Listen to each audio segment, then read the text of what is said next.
Hi everyone, I'm Evelin from Toggl. I'm the People Operations Manager, and I'm assuming many of you know Toggl, but if you don't, Toggl is a time tracking tool to keep your team focused on the most important projects and to focus your time where it really needs to go. And today I will talk to you about our experience of transforming from a co-located regular office-based company in Estonia to a fully remote global team of more than 100 people from more than 30 countries. So that's our story, and I will point out some lessons we have learned along the way.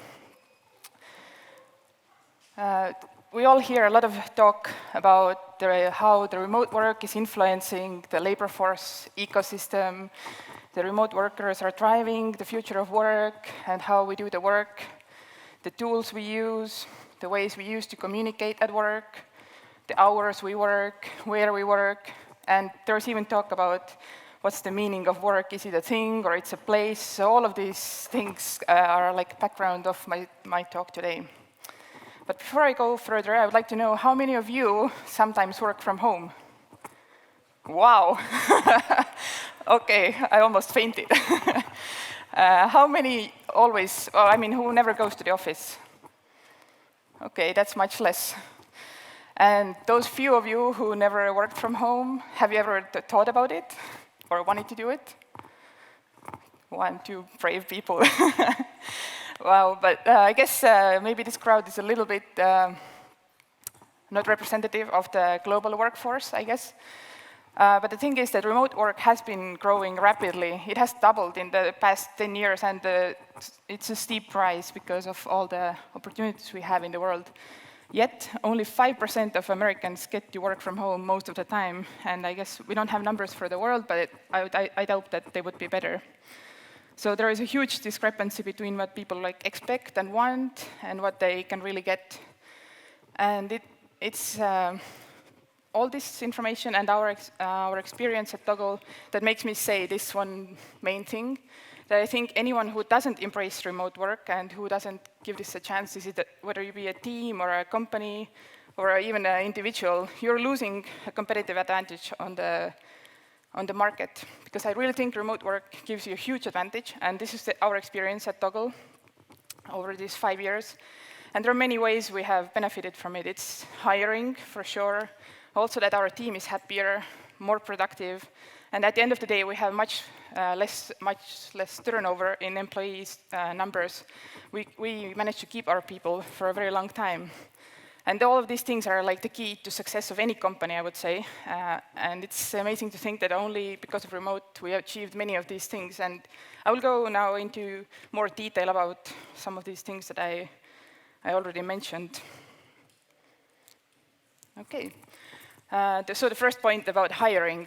I bet all of you have heard how difficult it is to hire and find good people. And all the recruiters in the world are looking for all of you, basically, and trying to get you to join their teams. And whenever I talk to the recruiters, they say it's so hard. No matter how much salary we offer, the benefits, even relocating to another country, often the recruiters are really struggling. And Toggl used to be one of those companies. Let's say 5, 6 years ago, it took us months to find a good developer in Estonia. It's not a very big country, even though we have a lot of vibrant tech scene, even back then, still it was a struggle. And it took a long time. After a few months, you find somebody, and it turns out they're not a good fit. And it was so frustrating, slow, and also expensive, because you put all this energy into it.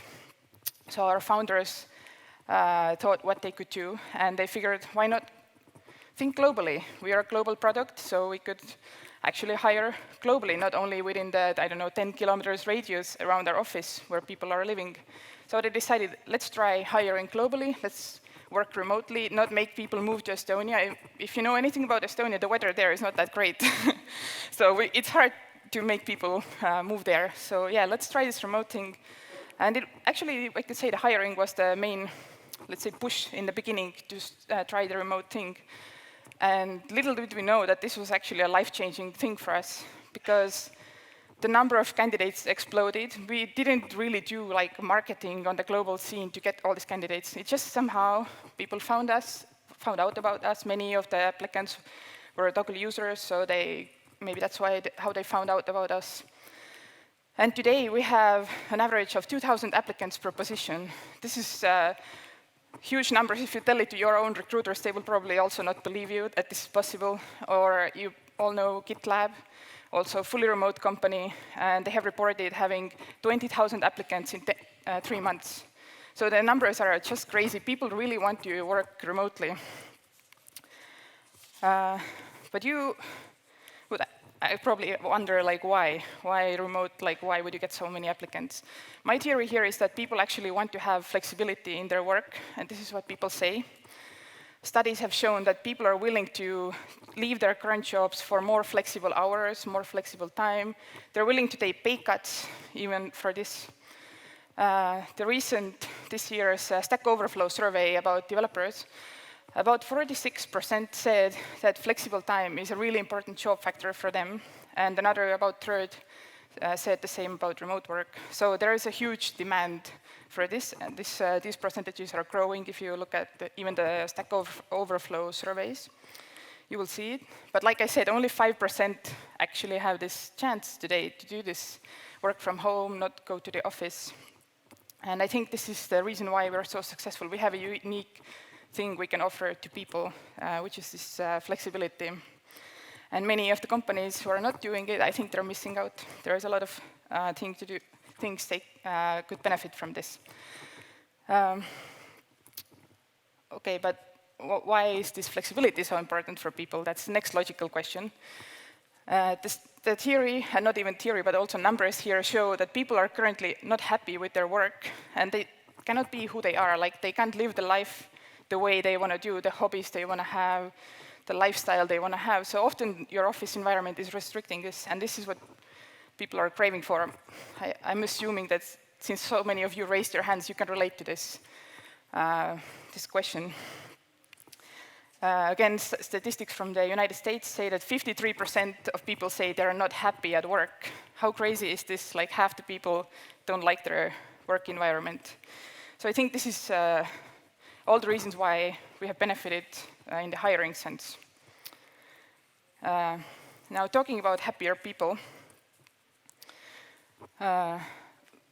it's pretty evident that people don't have really control over their life right now, because your work hours are fixed by your employer, and also, like, where the location even is fixed. Like, you have to go to the office, which is in a fixed location. Even if you have multiple locations, you still are limited. But just imagine the alternative. What can remote work offer? Imagine you can live wherever you want, not where you can find a job. So the world is open. Imagine that you have time for your family, your friends, whenever they need it or when you need it. Or even if you have kids, you can imagine how much time you could have for your kids. If you could choose when to spend time with your kids, or if your kids fall ill, you can take care of them. You could also imagine not having to commute and think about how much time you can save. I don't know about Zagreb, and probably it's a similar case to Estonia, that this is not a huge issue, but in the world, there are places where commutes take a long time.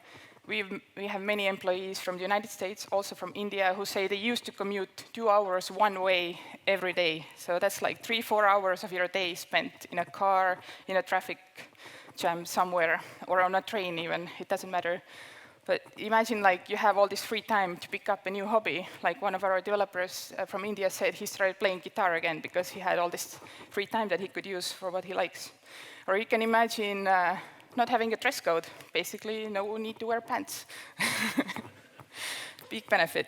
Or you can wake up whenever you want, when it's convenient for you, and then you can work in those hours that make sense for you and your body and your lifestyle, your family's needs, all of those things. And you can work when you're most productive, actually. On a more, let's say, pragmatic level, you can imagine all the savings from not having to commute, not having to always have a new outfit, not having to pay for daycare, maybe.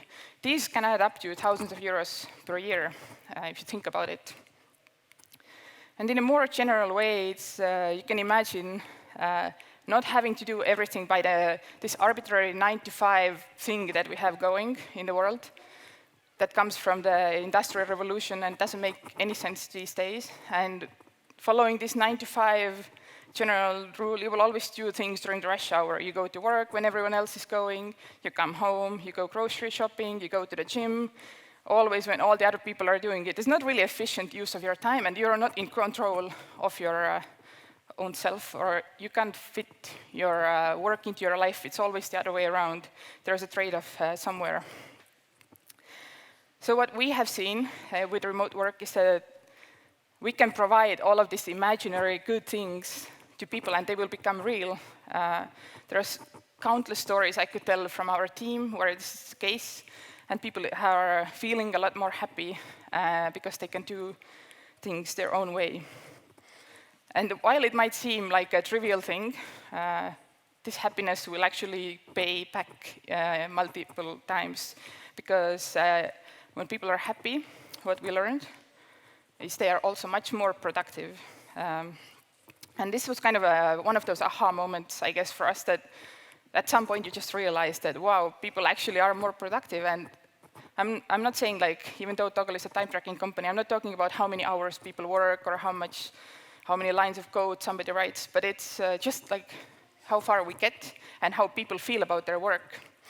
So many people, and myself included, just have this feeling, and I know it's true, that I get so much more done when I'm not at the office, and or actually, to put it better, when I'm working somewhere that it makes the best sense for me at the time. Some more numbers, because I like the statistics. 80% of people say that they don't feel that they get work done at the office. 80%, can you imagine? This is crazy. Like, why would your employer want you to come there when you can't get work done? It's crazy. And I guess so I don't have to explain to you why this is the case, because when you need to do deep work, you are a creative worker, I don't know, developer, designer, whatever, really an accountant, it doesn't matter. You need to concentrate, and when there's noise, phone calls, somebody tapping on your shoulder, all of these things, it is distracting, and you cannot focus. You will lose your train of thought often. And this does not happen when you work from home, for example, or from wherever really that you choose that is best for you, and that you don't have these distractions so you can focus.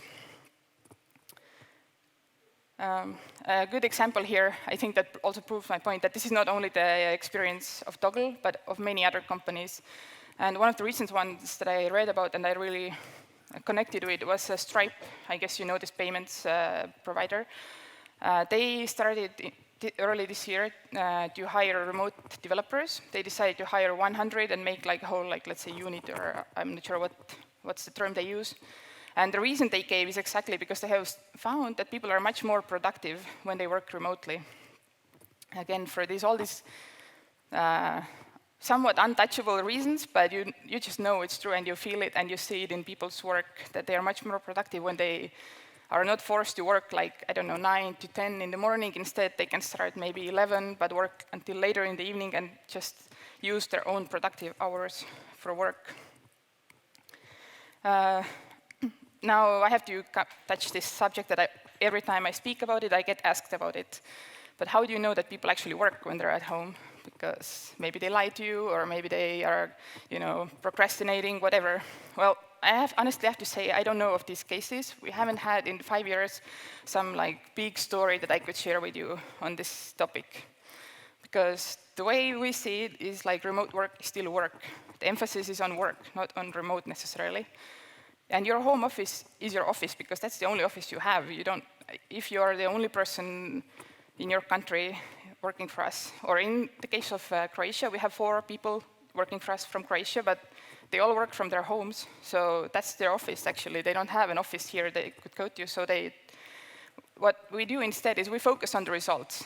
And I assume in any normal company this would happen in the office even. It's not about that you sit there and you're present, it's about what you get done when you're at work. And this is actually the kind of the key element here. And what this means also for the company and for all the people, it's that we are more independent as remote workers. And this means we don't need micromanagement, because it's not efficient and it doesn't scale, and it's just a waste of everyone's resources. So somehow, magically, we also get rid of this problem with remote. Though I have to say there is one risk that can hurt productivity and even hurt the happiness part, and that's the social isolation that you can have if you work from home, because not everyone likes being alone. People are different, that's the whole point. And it's sure, like, it can happen, but there's ways to get around it as long as you're mindful of this problem. And as an employer, and also as an employee, you just have to be aware that this can happen. You have to monitor yourself and your team. And as a person, you just need to make sure you have a work-life balance, that you have routines in your life, in your day, that you have social life outside of work, that that you exercise. My personal experience this year has been that I used to work from my home office. I really loved it. I felt like really productive. But at some point, I did feel lonely and kind of like a hermit, basically. So I decided to go to a co-working space, and it really, I changed my life is too big maybe, but it really changed my work at least. I feel much more productive and happier because I have people around me that they don't tap on my shoulder because we have no work in common. But if I go to the cafeteria, we can have a chat and be social, and so that worked for me. I know it doesn't work for some other people on our team, especially the more introverted ones. And that's the cool thing about remote work, that you can choose what works for you and to just be the most productive you can be. And one other thing that is really important here, I think, and what we have learned, some days we all have bad days, and some days you're not productive. And it doesn't matter if you work from office, co-working space, cafe, whatever. You will have bad days when you're not productive. And anyone who says it's not true, I think, is lying. So we all know it, and that's okay. But in remote setting, and I guess I would say anywhere else too, but especially in remote, important thing is to just communicate, tell people about it, and explain, and don't hold it inside, and also hide it from others.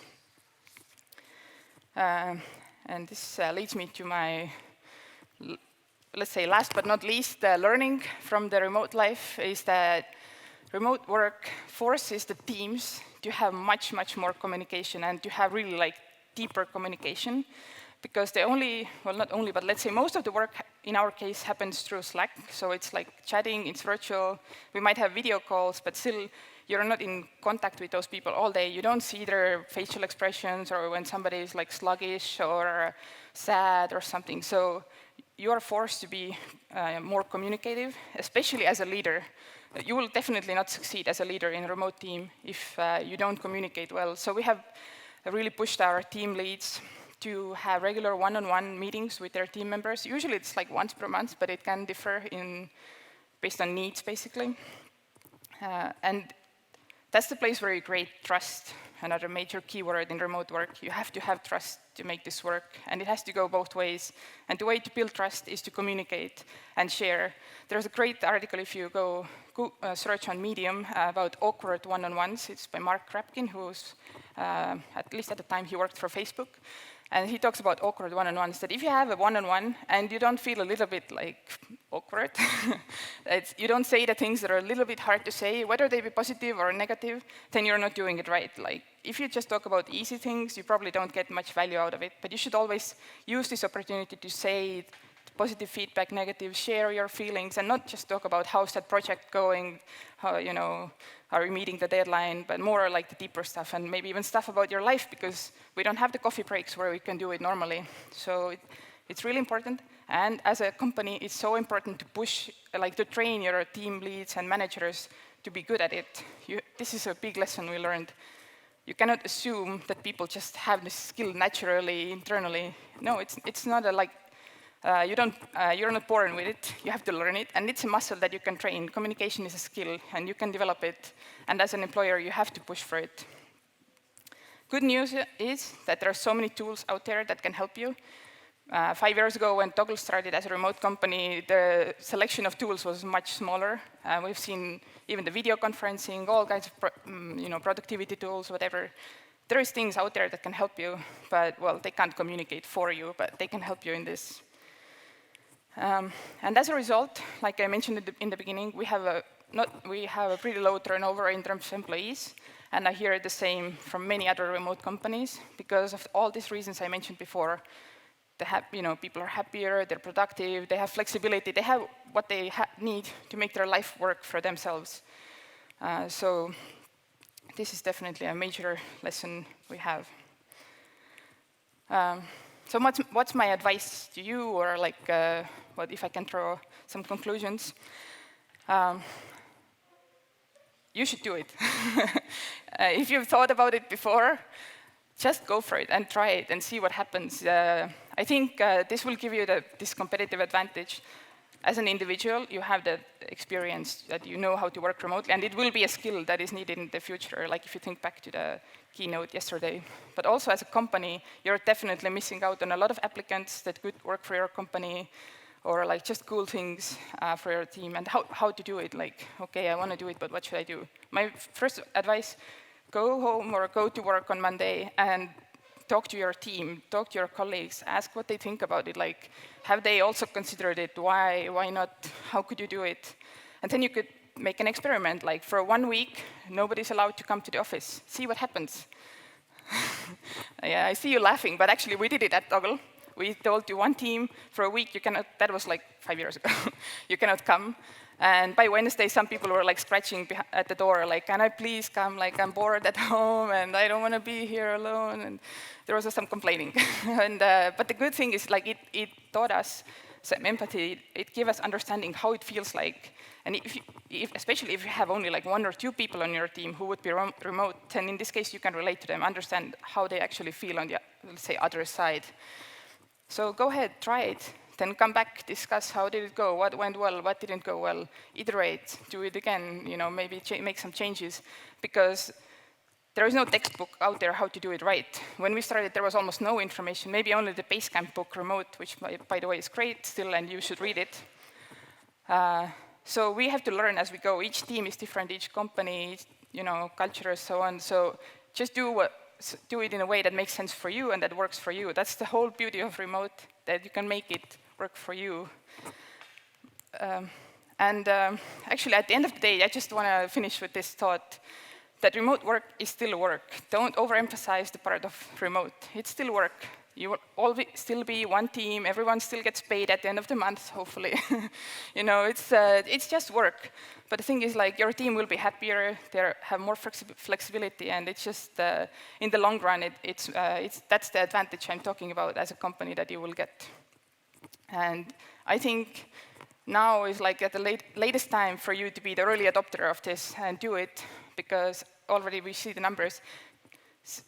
2000, I don't know, let's say like 5-6 years ago, there were like 200 companies who were considered like fully remote. Today it's 2,000, and it's growing really fast. So now is the time to do it, and I really recommend you do it. This is how you can get in touch with me, and also I will be here later, so if you have any practical questions about the tools we use or whatever, I'm really happy to answer all of them. I just didn't have enough time to cover everything in this talk. And I guess we have a few minutes left, so I can even answer some questions now. Okay. Let's see. Well, you choose. Few is a nice number. Hi, and thank you for the talk. You already asked yourself the question, which tools do you use? But can you please specify for what? Because there are so many. Okay, we are also remote, and we went through Google Talk, Skype. Now we are on Teams using TeamViewer, and when a lot of people meet together remotely, they start having problems, these tools. So what do you use? What works for you on such a scale? For communication, of course, Slack is number one. We don't use emails, basically, inside the company anymore. We use Zoom for video calls. It seems to be the best. Google Hangouts really didn't work well for us. Well, I would say these are like on a daily basis, but of course, like developers would use GitHub and many other tools, and then there are productivity tools that individual people use, like Todoist, for example, to keep track of their tasks. And one big tool that I would like to give a shout out to is Notion.so. So it's for like a wiki, like internal documentation, a lot of notes, plans, all of these things that people seem to really love it. And I've heard also other remote companies really benefited from this. Because I have to say, like, one really important thing in remote teams is to write as much down as you can, have a lot of documentation, not only for code, but also internal processes, so that when people join, like, they have somewhere to look, because there is no one to ask. You will be alone. So you have to go somewhere to find the information, and written one is easier. Okay, thank you very much for all the information. I have a question. So working remotely is all about flexibility in location, but how about flexibility and maybe some kind of limitations in working hours? Because you still need to have some meetings, even if it's online, it has to be in the same time, team time, company time, you have mentoring, pair programming, you have a lot of activities you have to coordinate between. So do you have any limitations in working hours? Yeah, good question. We have a general, since Toggl is a global company, we are like across pretty much all the time zones. And if in your, well, we have a rule, like within your team, you should have like, let's say 3-4 hours of overlap with your team. So that's kind of like the, let's say, general policy. But of course, you can't have overlap with the whole team ever. But also, maybe here the point is that Toggl is just one example of how to be remote, like how to be global and fully distributed across time zones, but you could also be remote, like within Croatia, and just you know, be in one time zone and make it work differently. There are also, I heard like InVision, one of these huge design companies, fully remote, that they work in the eastern time zone of the United States. So even if you're somewhere in Europe, you have to kind of have overlap with that time. So there's many ways to do it. Okay, hi. You mentioned how your team leads have to actually do a lot of heavy lifting in terms of maintaining communication, maintaining the team communicating mostly, all of them being on the same page, knowing how every team member is doing and everything like that. I've seen a lot of team leads struggle with this when everybody's in the office. So maintaining communication also in the team and to whoever they have to talk with, either being the clients or the managers or something like that. So what are some advice, or rather, how do you train your team leads in this manner to maintain good communication? Because it's a lot of work for the team leads to maintain such communication in a completely remote team. Yes, I agree. It's difficult in any company, and it's particularly difficult in a remote. There is even a saying, like in Automatic, one of the first big remote companies, that communication is like oxygen. You can't be without. What we have done for our leaders, one thing, trainings on coaching, how to be a coach, how to coach your team. And another thing that really works well is when you get all the managers or team leads together and they share their own experiences, because then, well, they're kind of in the same environment, they share like enough context that they can understand each other, and just ask like, hey, how do you solve this kind of problem, or how do you deal in this kind of situation? That I find that this is really helpful. And then if there are still questions left from there that nobody has an answer to, we can invite an external trainer. So that's what worked for us. Hi. So how do you manage, are there actually even personal relationships between employees? Because when they all work remotely and aren't together in the same room, everything is much more professional and much less personal. So does that affect anything? And do you need to make them more personal, like organize some meetups or something like that? You would be surprised, but I think most people in our company would say they have friends in the company, like they're really close, and it's really amazing. And I think there's one big thing that helps us is actually these meetups that you mentioned. So in our company, we have 2 company-wide meetups per year where we all get together, and each team also meets twice per year in addition to this. And of course, some people just when they travel, they visit each other and so on, and there's a lot of chit-chat in Slack also. But for sure, you need some face-to-face time because it gives you that, you know, human connection that, oh, you had a drink together, we went to, I don't know, a sailing trip. It doesn't matter what you did, like you just talked about life. And it's really important. Hi. Hi. So you mentioned that you like statistics. So I have a question because you said that, for example, in GitLab there were 20,000 of applicants, and like, do you have a method to distinguish whether it's because of working remotely or just it's like a nice big company that everybody knows. And the same is with Toggl, that just everybody knows this company around the world. So you have a nice product, and if someone enjoys using it, it's just like maybe somebody thinks, yeah, I want to work with you. So do you have a way to like measure this this stuff? Like why is this really a reason that remote work causes the applicants to apply? Yeah, thanks. Of course, I don't have numbers to prove anything about GitLab, but based on our experience, when I do the survey among the candidates who applied to us, and one of the questions there is, what was the reason that you applied? Then more than 90% said remote work. So it's pretty obvious in our case. And based on this, I would assume it's same for other remote companies, especially the ones who are more vocal about it. Like, of course, GitLab is a pretty big like role model, I would say, and Envision, Automatic, Juist, Help Scout. Well, I can go on. The list is pretty long, but those who are good at it, I think, yeah, I can say it about Toggl for sure. All right, one more quick one. Hi, Evelyn. I'm Glenn. I'm a remote worker myself for more than 2 years, and I've been struggling always with distractions working from home. And I was wondering, what kind of advice can you give, like from handling, like dealing with distractions and dealing with, focusing on on work and at the place where you actually are? Yeah, it's, well, first, cool to see another remote worker. I think what really would help is having some kind of routines, and it requires a lot from the employee or like remote worker, because there's nobody there to like nudge you, like, hey, it's time to stop working or something like this. So just kind of trying to establish some kind of routine in your life that works for you is one thing. And like I said before, personally for me, actually going to the co-working space really helped, because there's nothing else to do there than work. So I try to do it quickly and then go home and do whatever else I like to do. But probably it's different for everyone. But these are the two that I would recommend.